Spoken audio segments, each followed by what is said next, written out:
जय भीम। नमस्कार दोस्तों। उत्तर प्रदेश में लगातार हम आपको ग्राउंड सर्वे दिखा रहे हैं, तो वहीं पर आज हम जा पहुंचे ज़मीनी स्तर के नेता बहुजन समाज पार्टी के यह कार्यकर्ता हैं। आइए जानते हैं इनसे इनका परिचय और कितना कार्यकाल रहा है बहुजन समाज पार्टी में इनका, और वर्तमान में क्या क्या जिम्मेदारियां हैं इन पर बहुजन समाज पार्टी की।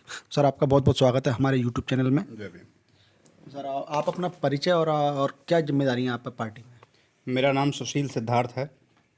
मैं अलीगढ़ मंडल का मंडल सेक्टर प्रभारी हूँ बहुजन समाज पार्टी का।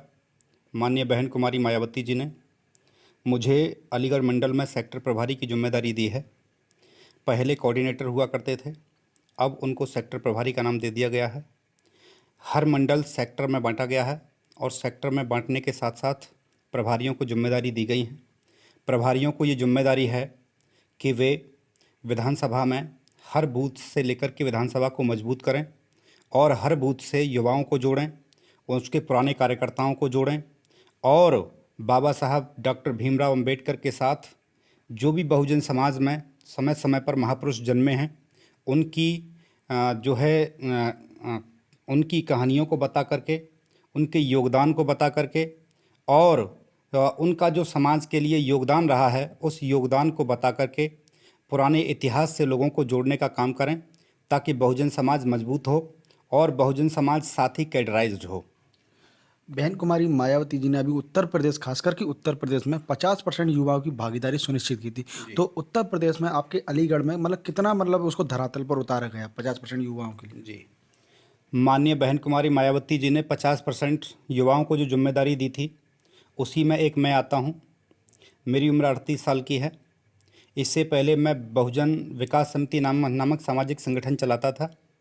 उसमें करीब हमारे 10,000 साथी थे, जिनको साथ लेकर के हम जो है लोगों में जागरूकता फैलाते थे, लोगों की सेवा करते थे और लोगों में बहुजन समाज से जुड़े हुए मुद्दों पर लोगों से बात करते थे और बहुजन समाज से जोड़ने का आपस में काम करते थे।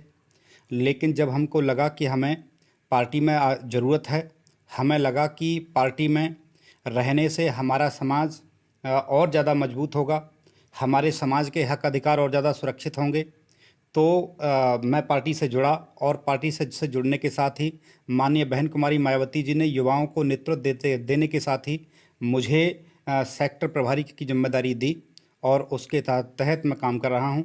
और मैं ये आशा ही नहीं बल्कि पूर्ण विश्वास के साथ काम कर रहा हूं कि इस बार युवा हमारे साथ आएगा और पूरी तैयारियों के साथ युवा 2022 का जो विधानसभा चुनाव आ रहा है इस पर पूरी मजबूती से हमारा साथ देगा, क्योंकि इस बार हम पूरी मजबूती के साथ लड़ रहे हैं और इस बार हमारी लड़ाई पिछली बार की अपेक्षा ज़्यादा मजबूत है।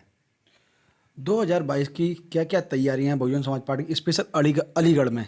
जी, अगर अलीगढ़ मंडल की हम बात करें तो अलीगढ़ मंडल पर सबसे पहले हमने युवाओं को जोड़ने का काम किया है।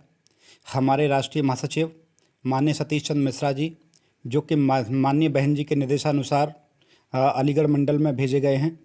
अभी उनकी 3 तारीख को अलीगढ़ में सभा थी। उस सभा में उन्होंने प्रबुद्ध विचार गोष्ठी के माध्यम से लोगों को समझाने की कोशिश की।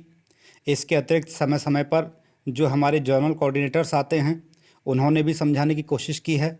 अभी एक सभा हमारी कैडर मीटिंग सासनी में हुई। सासनी की कैडर मीटिंग में भी लोगों को कैडराइज करने का हमने काम किया है, युवाओं को पूरी तरह से जोड़ने का काम किया है और युवाओं को जोड़ने के साथ हमने जो पुराने कार्यकर्ता जो हमारे पार्टी से भटक रहे थे उनको हमने वापस पार्टी में लाने का काम किया है। और इसके तहत हमारा ये पूरा प्रयास है कि हम अलीगढ़ के हर बूथ से जुड़ने का काम करें, हर बूथ से एक दूसरे को हम जोड़ें, ये हमारा पूरा प्रयास है। और जैसा निर्देश हमारे चीफ कोऑर्डिनेटर साहब हमें दे रहे हैं उनके निर्देशानुसार हम युवाओं को जोड़ने का काम कर रहे हैं और बूथ से यूथ को जोड़ने का काम कर रहे हैं। हमारी रणनीति है कि सर्व समाज को बहुजन समाज से जोड़कर सर्वजन हिताय सर्वजन सुखाय के नारे पर हम काम करें। 2022 विधानसभा चुनाव के लिए वो कौन कौन से मुद्दे हैं जिनको की लेकर बहुजन समाज पार्टी जनता के बीच में जाएगी और जनता उनको वोट करेगी। अगर हम 2022 में मुद्दों की बात करें तो चूँकि अच्छी तरह से आप जानते हैं बहुजन समाज पार्टी की मुखिया माननीय बहन जी ने इस बार अपने सांसदों को भी ये निर्देश दिया है कि वे राष्ट्रहित के मुद्दों पर बोलें। आपने अच्छी तरह देखा किसानों का किस तरह से शोषण हो रहा है। लगातार किसान धरने पर बैठे हुए हैं, लेकिन फिर भी उनकी कोई सुनने वाला नहीं है। आपने देखा अब तक कितने किसानों का शोषण किया गया। जब उनके रास्ते में कीलें बिछा दी गई, उनके ऊपर बौछारें की गई, जबकि उनका मुद्दा जायज़ था, उनकी मांगें जायज़ थीं। सरकार ने अपनी जो है तानाशाही रवैये को अपनाते हुए किसानों की बात सुनने से मना कर दिया और किसान लगातार धरने पर बैठे हुए हैं। जो अन्नदाता किसान है, जो हमें भोजन उगा कर देता है, जिसके ऊपर हमारा जीवन यापन चलता है, उस किसान की इस देश में सुनी नहीं जा रही है। तो सरकार तानाशाही रवैया अपना रही है। इस मुद्दे को बीएसपी जनता तक ले जा रही है। हर जनता तक ले जाने के साथ हर किसान से इस बात को अवगत कराया जा रहा है, हर मजदूर को अवगत कराया जा रहा है। क्योंकि किसान होगा तो मजदूर होगा और मजदूर होगा तो हम होंगे। इसीलिए एक दूसरे की जो श्रृंखला जुड़ी हुई है, उस श्रृंखला में हम एक दूसरे के साथ मिलकर काम कर रहे हैं और किसानों को, मजदूरों को, युवाओं को आपस में जोड़ने का काम कर रहे हैं। माननीय बहन कुमारी मायावती जी जब उत्तर प्रदेश में मुख्यमंत्री थीं तो हमने 8.5 लाख रोजगार दिए थे, 8.5 लाख युवाओं को नौकरी दी थी। हमारी एक भी वैकेंसी पर कोर्ट की स्टे नहीं आई थी, क्योंकि हमने पूरी निष्पक्षता से और ईमानदारी से काम किया।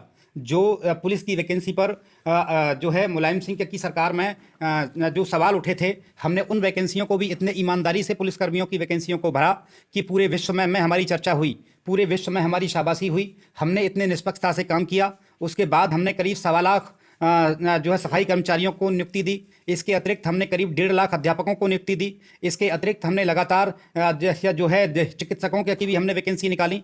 जितनी भी वैकेंसी खाली पड़ी हुई थी उन वैकेंसियों को हमने भरने का काम किया।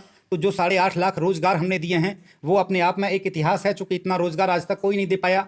आज़ादी से लेकर के जो बैकलॉग की वैकेंसियाँ खाली पड़ी थीं, उन बैकलॉग की वैकेंसियों को हमने भरने का काम किया। चूँकि ये सर्व समाज जानता है कि हमने सर्व समाज के लिए न्याय का काम किया है और पूरी निष्ठा, ईमानदारी और लगन के साथ काम किया है। तो रोजगार भी हमारा एक बड़ा मुद्दा रहेगा। इसके साथ साथ